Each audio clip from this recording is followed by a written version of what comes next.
vez estamos aqui para fazermos este programa das palavras cruzadas. Hoje tenho comigo a Joana Castelo, a quem eu cumprimento. Seja bem-vinda mais uma vez. Muito obrigada, irmão Durão. Boa noite.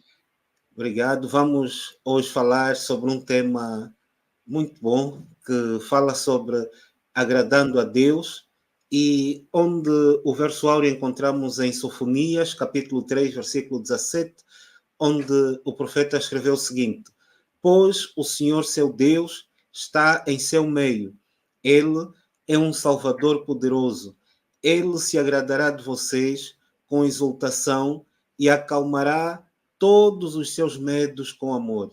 Ele se alegrará em vocês com gritos de alegria. Então, aqui logo na introdução, talvez a parte mais difícil de nós compreendermos como é que nós conseguimos agradar a Deus. Quão fácil ou difícil é agradar a Deus. Paulo nos convida a agradarmos a Deus em 2 de Coríntios 5, versículo 9. Ele se agrada daquele que o teme e pratica a justiça. Encontramos isso também em Atos 10:35. E os que são perfeitos no caminho lhe agradam. E podíamos dizer muitas outras coisas, só para os irmãos e os amigos que nos acompanham poderem saber como agradar a Deus. Para isso, nós precisamos saber o valor que temos para Ele e o que o faz sentir alegria, prazer e regozijo. Então, ao longo do tempo que aqui estivermos, vamos procurar trazer os maiores elementos para juntos falarmos e abordarmos da melhor forma este assunto. Então, eu passo a palavra a Joana, que deverá ter outros motivos de comentários para este episódio. Amém. A lição dessa semana é muito interessante, porque logo na lição de sábado nos traz um episódio, uma história muito linda, porque nós sabemos que numa relação entre pais e filhos, a tendência é sempre os filhos tomarem uma posição de querer agradar os pais, ou os pais também querer agradar os filhos. E nessa história nós encontramos um filho dedicado em querer surpreender o seu pai. Ele compra um presente e pega neste presente mal forrado para ofertar ao seu pai. Mas a história, surpreendentemente, demonstra a reação do pai com relação ao presente que o filho oferece. E logo ele diz que não se interessava pelo presente.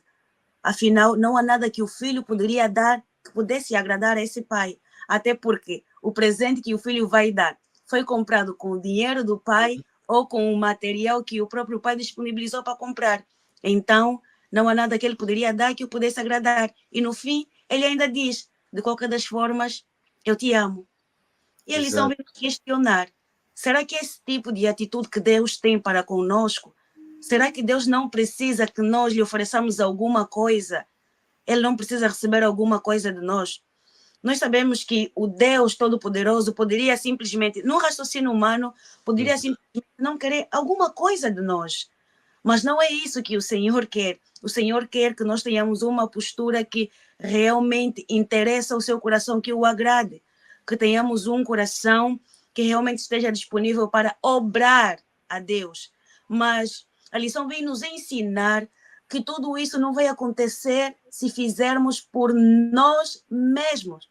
É necessário que haja um intermediário nesse relacionamento em nós. Queremos mostrar uma atitude que agrade a Deus, que esse intermediário seja Jesus Cristo. Isso mesmo. Ou seja, tudo aquilo que nós formos fazer, irmão Durão, meus amados irmãos que vão nos assistir ou que estão a nos assistir, tem de ser em função de Jesus Cristo. Fora disso, será um sacrifício que não será agradável a Deus, porque o Espírito Santo tem que nos guiar a tomar essa posição. É daquilo que eu consegui compreender na lição de sábado, irmão Durão. Ok, muito bem. Agora, e essa é a visão correta da introdução, por mais que levemos presentes e façamos coisas, nunca conseguiremos agradar os pais e muito menos a Deus. Unicamente pelos méritos de Jesus Cristo. Muito bem. E agora, o nosso valor aos olhos de Deus. Qual é realmente o nosso valor aos olhos de Deus? Ou seja, quão valiosos somos para Deus. Lucas 15:32 diz que, mas era necessário alegrar-se, e alegrar-se porque este teu irmão, não é a história do filho pródigo, estava morto e reviveu. Foi Amém. perdido e foi encontrado. Ou seja, nós para Deus temos um valor incalculável. Muitas vezes, para os pais, podemos não ter aquele valor que talvez nós gostaríamos que tivéssemos, e principalmente em famílias disfuncionais, onde há uma clara tendência de os pais terem um filho predileto ou um filho preferido. Isso às vezes acontece. E até na Bíblia nós temos relatos disso. E os outros filhos, caso o casal tenha mais de 2 ou mais de 3, sentem essa condição. Mas aqui a Bíblia nos traz a ideia de que Deus ama todos da mesma maneira, independentemente daquilo que nós somos, daquilo que nós fomos, do que fizemos ou deixamos de fazer. E na parábola da ovelha perdida, o pastor, cheio de alegria, convida os seus amigos: alegrai-vos comigo. Lucas 15:4 a 6. E na parábola da dracma perdida, a mulher convida suas amigas: alegrai-vos comigo, porque tinha encontrado algo de grande apreço, algo de grande valor. Agora, na parábola do filho pródigo, o pai explica que devemos festejar e nos alegrar. Do nosso ponto de vista, Joana, o Sim, filho era totalmente indigno de ser festejado, com certeza, com mas certeza. eu sou filho, um pecador indigno. O que Deus viu de valor em mim, para Ele, somos preciosos o suficiente para celebrar. Sua alegria é nos ver retornar a Ele. É verdade. Nosso passado não importa. Amém. Ele nem mesmo espera que cheguemos a Ele.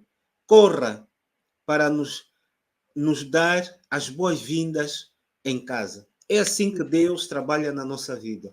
Amém. É verdade, irmão Durão. E eu estava aqui a pensar mesmo nessa história e comecei a analisar o seguinte. Às vezes, nos colocando no lugar do filho pródigo, nós encaramos o amor de Deus como um amor imerecido. Nós calculamos o tamanho do nosso pecado, o tamanho da nossa desobediência e nos sentimos que somos incapazes de recebermos esse amor. Mas a lição vem nos mostrar claramente que não é isso que Deus espera que nós pensamos, muito pelo contrário. Deus detesta o pecado, mas Exato. ele ama de tal forma o pecador que está sempre disposto a restaurar a vida do pecador.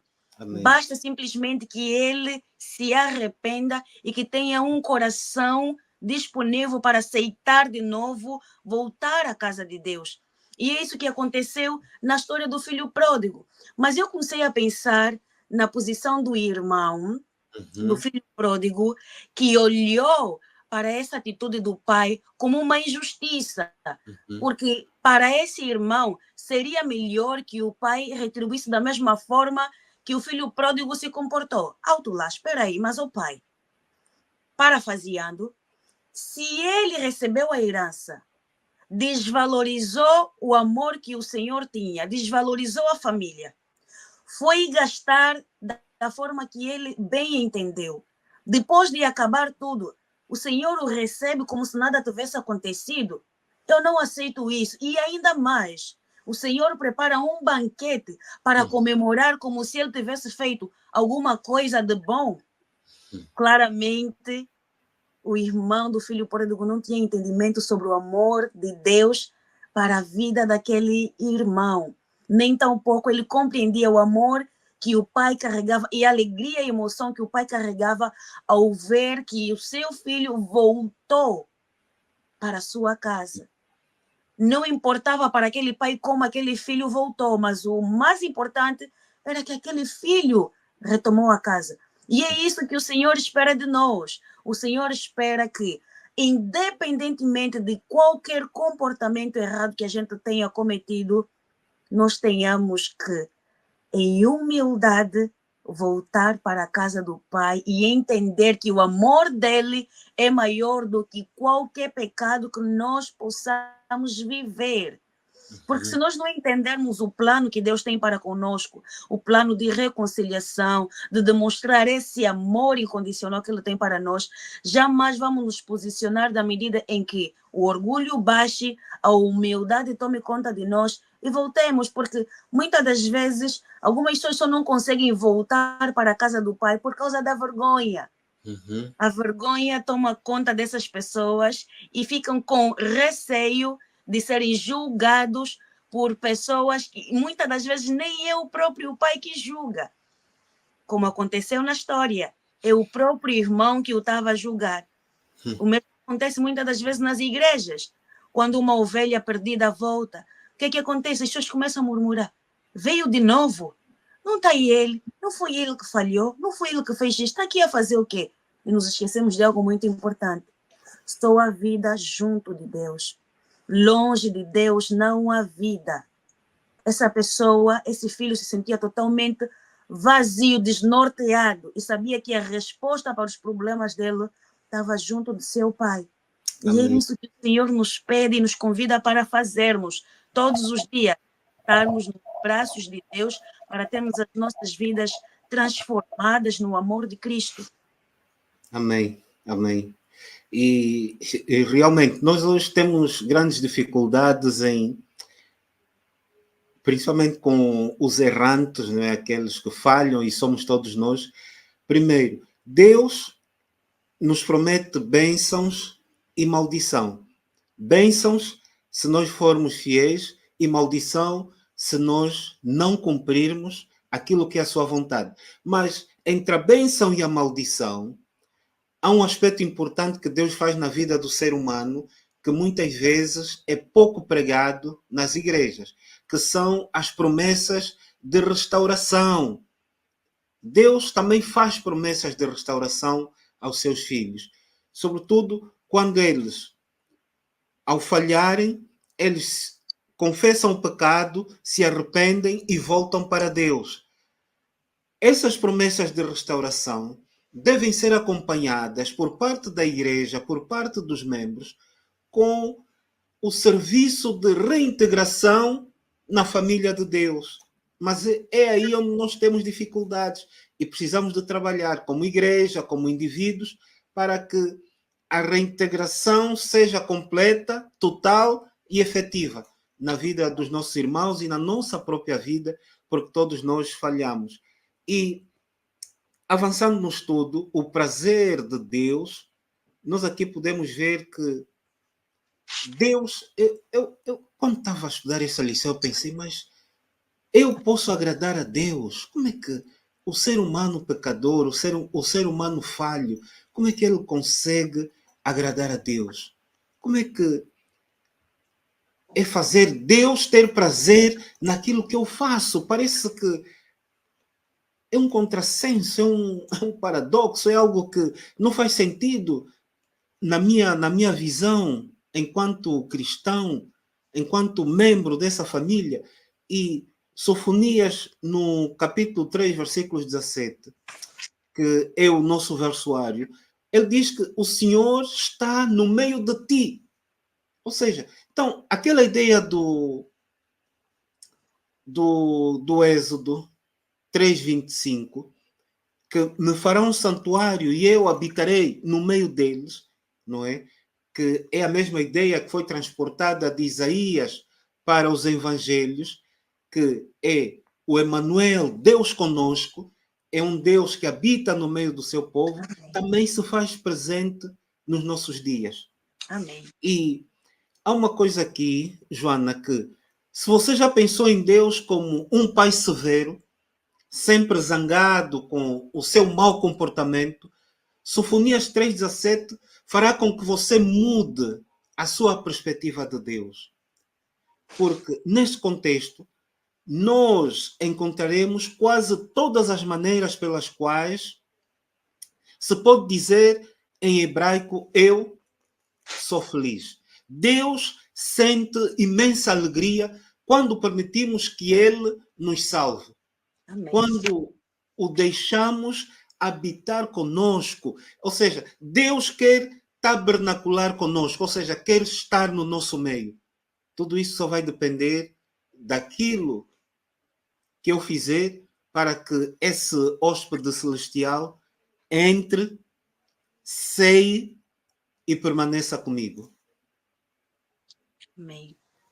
E uma das coisas que eu estava aqui a analisar na lição de segunda-feira sobre a reconciliação que Deus teve com o povo de Jerusalém, ou que manifestou que teria se eles voltassem a obedecer a sua palavra, é maravilhosa. Por quê? Porque aqui nós só não vemos a intenção de Deus, mas também vemos qual seria a reação de Deus se esse povo claramente voltasse ao primeiro amor, voltasse nas suas origens. O Senhor declara que ele se alegraria com eles. Como é que aquele povo não poderia encarar que realmente Deus os amava de tal forma? Eles poderiam simplesmente dizer que esse é um amor fingido, mas se nós estamos a viver nessa situação, como é que ele vem dizer que nos ama, mesmo estando contra os princípios e ensinamentos dele? O povo de Jerusalém estava a ser convidado a voltar ao primeiro amor. Estava a ser convidado a reconhecer a Deus como seu único Senhor e estava a ser convidado a conhecer a Deus como seu único Senhor. Tinha aquele anseio quando Sofonias anunciava para eles. Eles tinham aquele anseio de reconhecer a Deus. Nós temos esse anseio de reconhecer a Deus, de dar essa alegria a Deus, de voltarmos para Ele. Porque Gênesis diz que nós somos a maior e a melhor criação que Deus já fez. E olha que Deus já fez muitas coisas. Será que nós valorizamos isso? De todas as formas possíveis, o Senhor tem feito com que nós voltássemos ao primeiro amor, na origem de tudo. Onde não existia o pecado, onde tudo era perfeito, onde a nossa relação era perfeita, onde não estávamos separados de Deus, tínhamos a plena comunhão com Ele. E aqui a lição vem dizer algo muito importante. A reconciliação que resulta da relação de amor que vem com a presença imediata de Deus, tal como o pai, que quando vê o filho ao longe, vem a correr, aqui Deus está no meio do seu povo. A partir do momento que nós decidimos nos reconciliar com Deus, Deus passa a habitar novamente no meio das nossas famílias, no meio das nossas igrejas. Se nós permitirmos que o Senhor habite no lugar onde foi restaurado, a alegria do Senhor será notória. O Senhor vai se alegrar com gozo pleno. E nós precisamos manifestar isso, precisamos acreditar nisso. Tem um ponto aqui muito importante que fala sobre o amor de Deus. Diz o seguinte, a passagem de Efésios 25, 28, esta passagem exorta os maridos a amarem as suas esposas, como também Cristo amou a igreja e a si mesmo se entregou por ela, e amarem as suas esposas como os seus próprios corpos. Estamos a ser convidados a amar o nosso parceiro como Cristo amou a igreja. É um amor incondicional, capaz de morrer e dar a vida por essa pessoa. Precisamos voltar ao amor de Deus, irmão Durão. E é um comunicado urgente. Precisamos mesmo. É verdade, tem razão. E aqui, ainda nessa questão de como agradar a Deus, nós podíamos ver, não é? Fazendo aqui algumas perguntas, por exemplo, é possível que Deus tenha prazer em seres humanos insignificantes, tendo uma corte angelical de seres imaculados que o adoram? O que há em nós que pode lhe dar alegria? Ou seja, o amor de Deus por nós nos faz ter em alta estima diante dele. Mas há coisas em nós que o agradam e outras que o desagradam. Por exemplo, o que é que desagrada a Deus? O sacrifício dos ímpios, o caminho dos ímpios. Agora, o que é que agrada a Deus? A oração dos justos, aquele que segue a justiça, e o doador alegre, aquele que doa com alegria, não com um sentimento de que estou a dar, mas vou sentir falta deste valor. Não.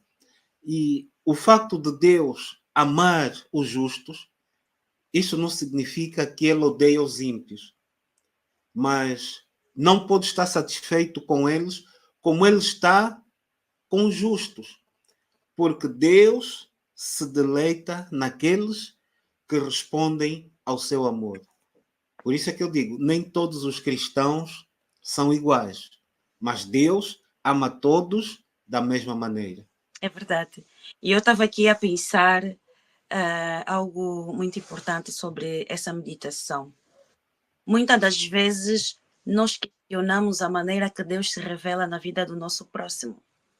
Isso deveria nos levar a pensar de que forma é que o meu irmão se relaciona com Deus, ao ponto de que eu não consiga enxergar o Deus da mesma forma que ele enxerga.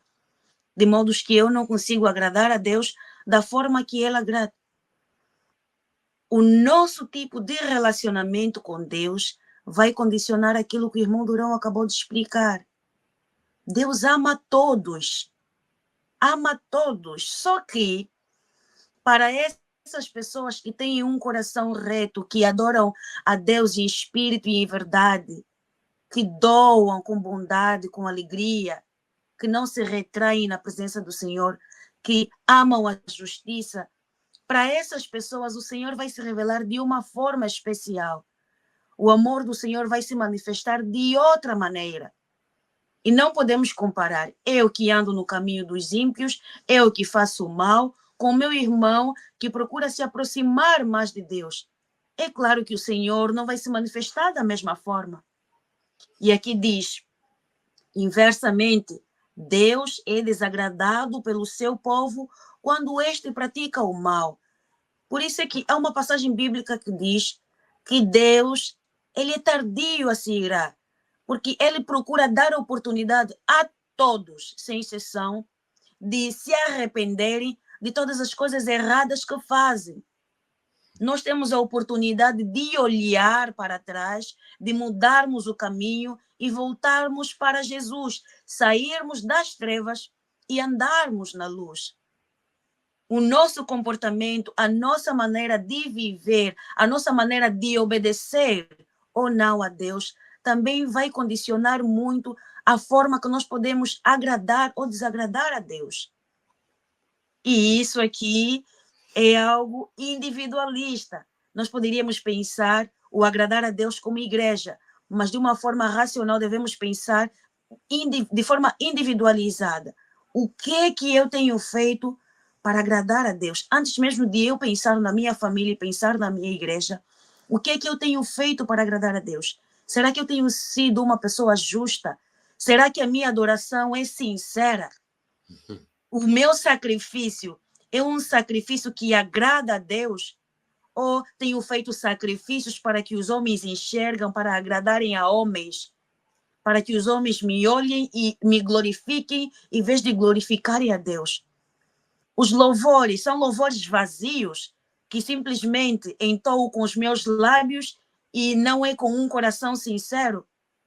Porque não basta termos dons e talentos para falarmos da palavra de Deus.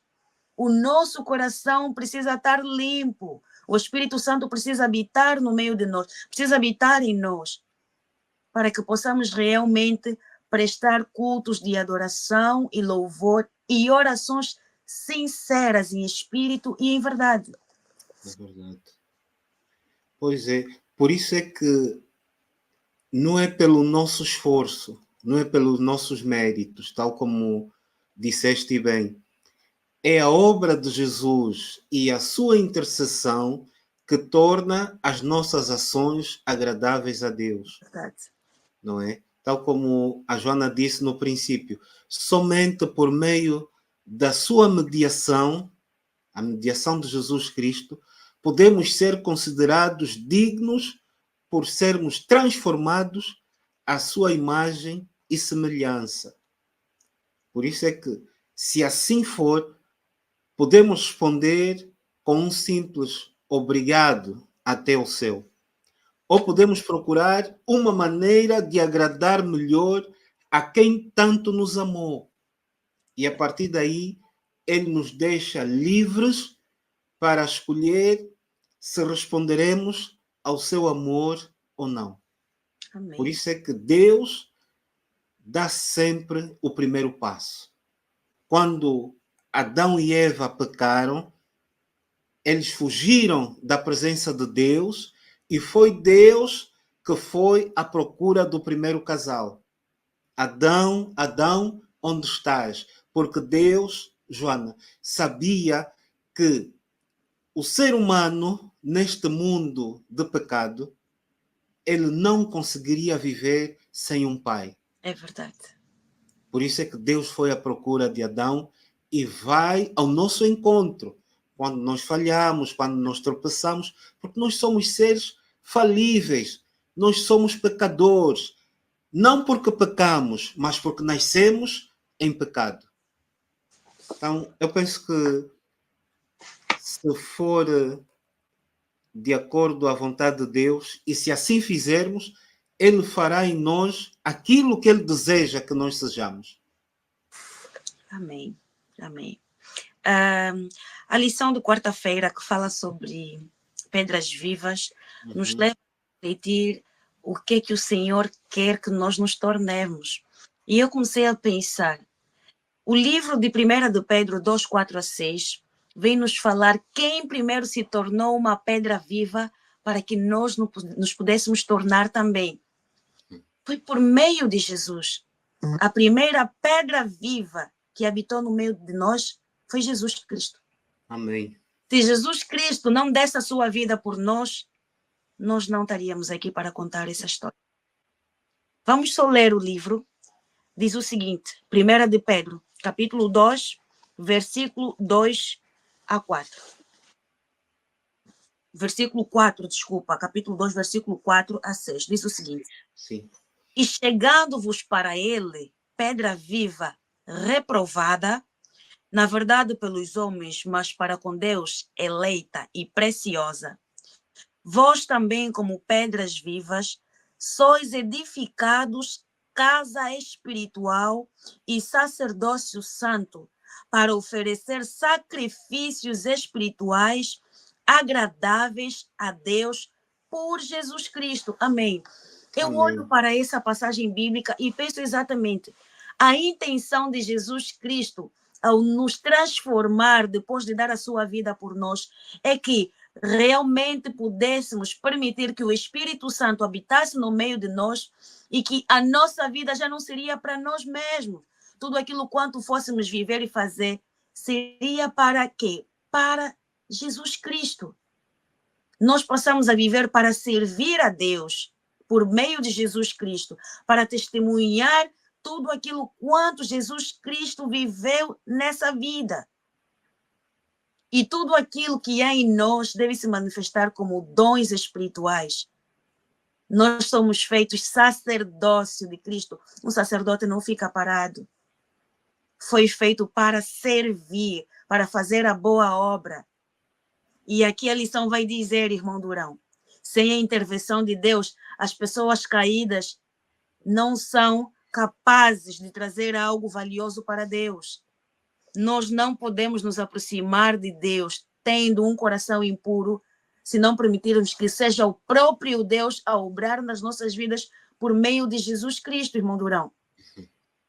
E isso nos leva a refletir como é que nós temos sido pedras vivas, de que formas é que temos manifestado essa intenção que Jesus trouxe para as nossas vidas. Realmente dá que pensar.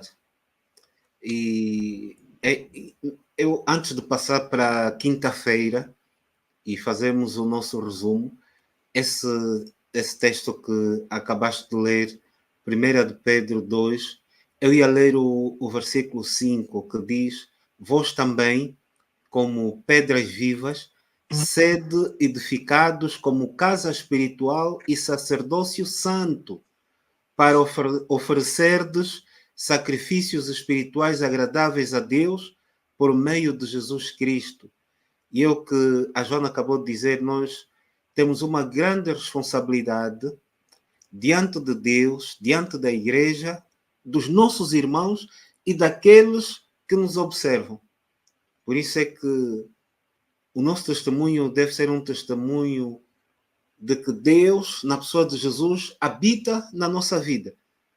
Porque, tal como já dissemos aqui várias vezes, jamais conseguiremos dar um bom testemunho se nós não bebermos da fonte, que é Cristo.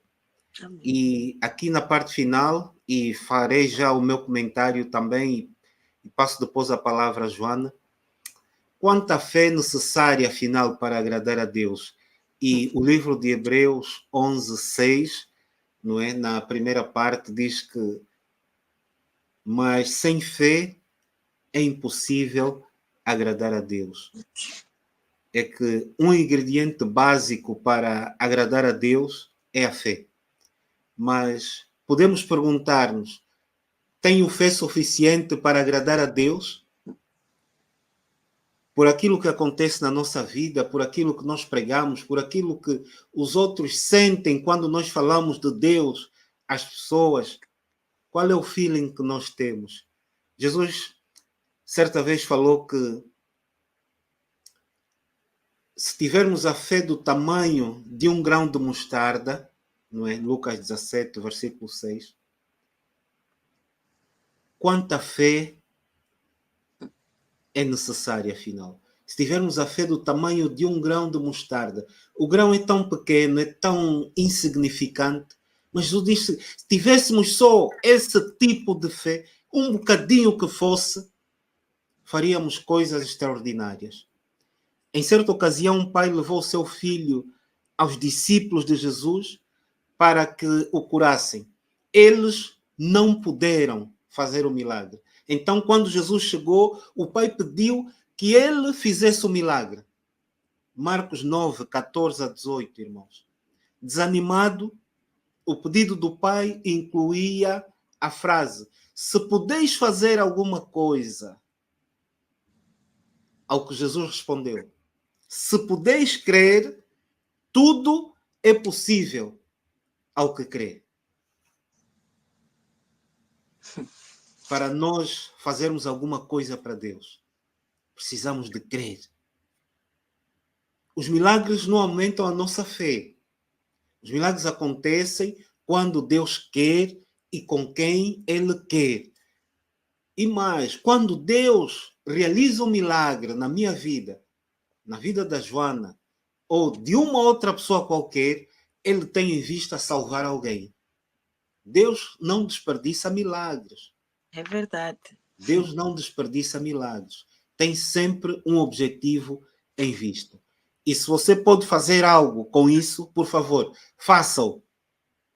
E um pingo de fé foi suficiente. Jesus aceita até a menor fé. Amém. E é verdade. Eu estava a pensar também na posição do Senhor que tinha o filho lunático e precisava de cura. E que os discípulos, infelizmente, não conseguiam e precisavam do auxílio de Jesus para que o milagre então acontecesse na vida daquele homem ou do filho dele. E é engraçado que, por causa da fé dele, não só da fé que ele começou a ter em Jesus, depois de ser questionado, e em humildade ele reconheceu que era uma pessoa incrédula, reconheceu que precisava que Jesus lhe demonstrasse aquilo que ele precisava acreditar. Ele pediu a Deus, ajuda na minha incredulidade, me faça acreditar. O Senhor viu que eram palavras sinceras, saída de uma pessoa que tinha uma pequena fé. Porque eu não vou dizer de todo que ele não tinha esperança em Jesus, porque se ele não tivesse esperança em Jesus, nem teria levado o filho dele aos discípulos. É verdade, ele não teria ido. não teria ido. Então, o pouco de esperança que ele encontrou nos discípulos se fortaleceu quando ele se encontrou com Jesus. E isso só nos convida a crer que o Senhor não quer que você esteja cheio dele. Porque na medida que você vai se relacionando com ele, você vai o conhecendo. Porque somos transformados dia após dia. E essa transformação que vai acontecer em nós nos fará o quê? Acreditar mais nas promessas que o Senhor tem para as nossas vidas. Se aconteceu com esse senhor que precisava tanto da cura do seu filho e ele também foi alcançado, por que não pode acontecer conosco? Será que precisamos ver para crer? Será que precisamos estar cheios? Sentir a necessidade que 100% temos uma fé muito mais do que um grau de mostarda para entendermos que Deus, Jesus Cristo, quer fazer muitas coisas por meio de nós, ou mesmo em nós. Meus amados irmãos, não vamos esperar que, enquanto meditamos na nossa casa, sejamos alcançados e possamos estar maduros a 100%. Na verdade, nós nunca vamos estar maduros o suficiente. Vamos precisar sempre beber do leite que o Senhor tem para nos dar. E dia após dia, amadurecermos e crescermos e confiarmos mais em Deus. Esse homem tinha uma confiança em Deus que depois passou a ser indiscutível. Porque tinha dúvidas no início, mas depois passou a ser indiscutível. Porque eu creio que no momento que os discípulos não conseguiram realizar o milagre na vida do filho dele, certeza que ele começou a ficar desmoralizado. Até que ele encontrou Jesus e viu mais uma oportunidade de que o seu filho poderia ser alcançado pela graça.